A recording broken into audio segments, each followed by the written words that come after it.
Mr. Gilbert. Thank you for coming. What I've seen looks nice. But I'm really concerned about the 50% that don't have opportunity. The reason that I'm concerned is because in the past, in 2000, we had a vision in Norton Park to tear down the projects. But the problem is that a lot of them couldn't come back. They couldn't afford the housing that was there now currently. So they had to go where they had to go. Dealing with Section 8 for vouchers, I know in the paper recently, I think it was over in Pam's area in Exum, that the tenants over there is complaining left and right about Section 8.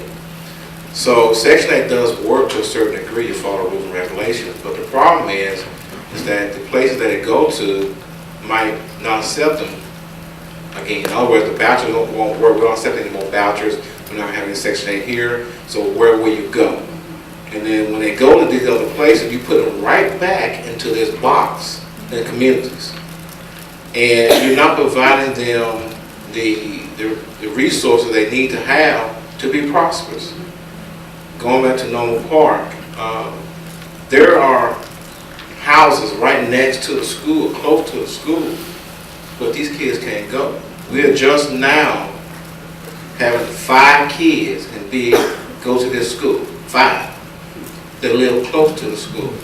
The concept you have is a good concept, but what's reality in Chattanooga? The other problem I might see is that in the west side, there is a tower that a lot of elderly live there.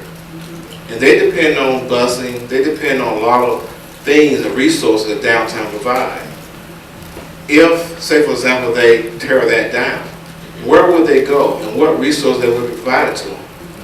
Because the city of Chattanooga don't have buses going everywhere at all, because we can't really afford to go everywhere. And how can they get around? How can they actually go to the doctor, or how can they actually go to the grocery store? As you notice that in Chattanooga, they have closed down so many grocery stores that was in some of these communities. Where can they go? So, and then the process of making sure, ensuring that everybody's on the same page, talking to the people. I know the mayor just said that we're in the beginning process. We have not started communicating to the public, which we need to. If the money don't follow the people, then there's no hope to me. There's got to be hope. There's got to be where I can see what you just showed and I can be a part of that. In other words, eventually, it might not be this year, maybe next year, but what the following year. We don't have that here. The money came from federal. Money didn't follow the people. Money stayed downtown. Downtown's a wonderful place. It's beautiful. But they say they won't mix people, but who are the mix? And where the ones that don't go, again, where are they going? And do they get opportunities like the ones that stay? So if we push forward with this, I would hope that these people that's here that have not spoken will be able to give their opinion on what they want to see. Because I really want to hear, like this young man, he's a pastor. I can't remember his name, but I met him recently at the Martin Luther King celebration. I like to hear his opinion because he does do a lot within the community to see what he thinks about what you propose now versus what the community is seeing. Can you speak on this, sir? Let me say, we have so much energy and interest in this room. I think what we all deserve of each other is a place that we can do this, have an agenda, and have the people, the resources to answer our questions.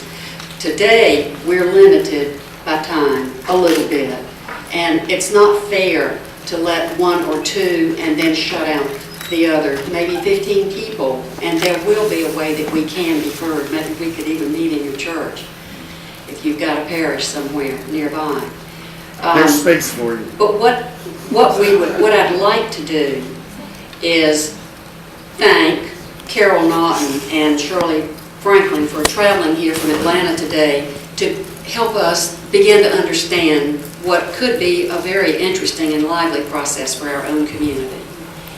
And I'd also like to let the audience know, for those of you who are interested in this topic, and I hope, as I said, most of you are, our next topic, as we come to understand housing better, and housing meaning not just where people live, but the neighborhoods and their quality of life, and where their kids can be safe and go to a good school, and you can have pride, and follow the model that Mr. Vaughn and Ms. Kilpatrick, who are here from Community Impact, created to take ownership. We can do that in Chattanooga, and we're having a series of discussions about it. Our next one is going to be hearing from the Regional Planning Agency. Karen Hunt and John Bridger are going to come to us and talk to us about what kind of housing stock we have. That's what we call infill. That might go exactly to what Councilman Gilbert is talking about. And that is, when we're going through this process, where can our people live and have good, clean, safe, affordable housing? It's a big topic, and you're right on there. Did you want to follow up before we adjourn? Do we have any dates that we're gonna meet with the community yet, Mayor?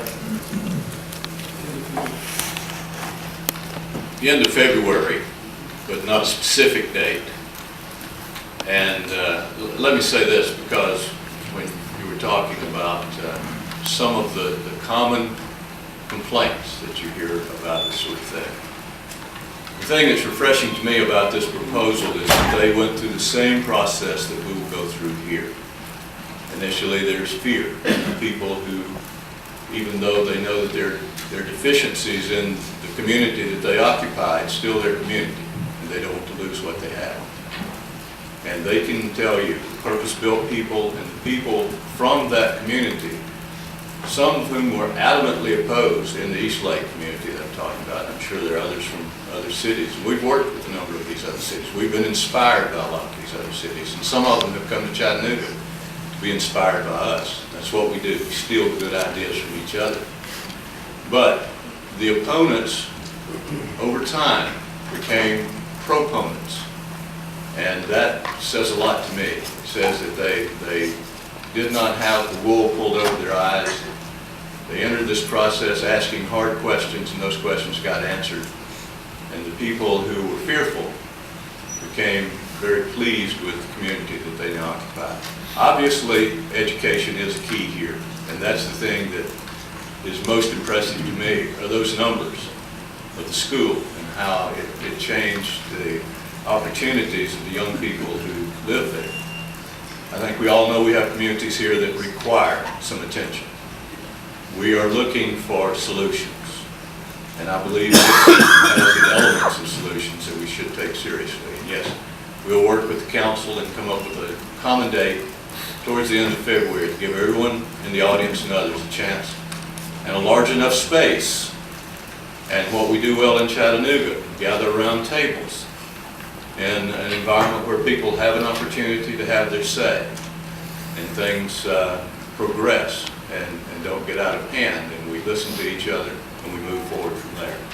Mr. McGarry's light is the last one that I recognize. Well, Chair, just a follow-up question, Mayor. I know you indicated earlier that you are willing to take cues from the council, and as fast as we want to go or as slow as we want to go, you'll be listening and looking for those cues. Just to be clear, what are you asking of us between now and that February meeting, if anything? I'd like an indication from the council that there's a consensus that you feel that this is a good direction that we should pursue.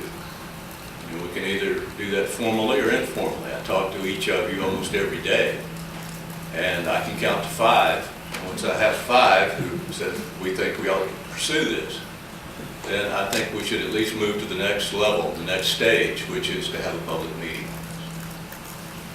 Madam Chairman, just Excuse me, please, point of order. That you would want to continue this discussion. Okay, I think we have that interest here. I don't see any further lights, and again, to respect every person in this audience by not singling out 1 or 2 of you and excluding the rest of you.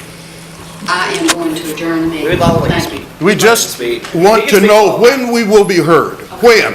Everything else seems to be on the agenda except Excuse when me. we will be heard. Yes, sir.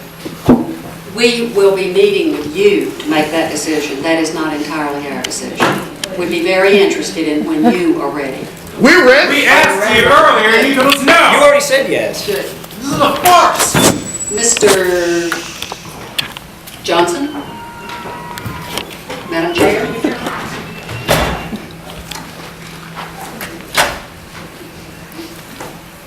We'll hear from you once we already decide to go ahead with it.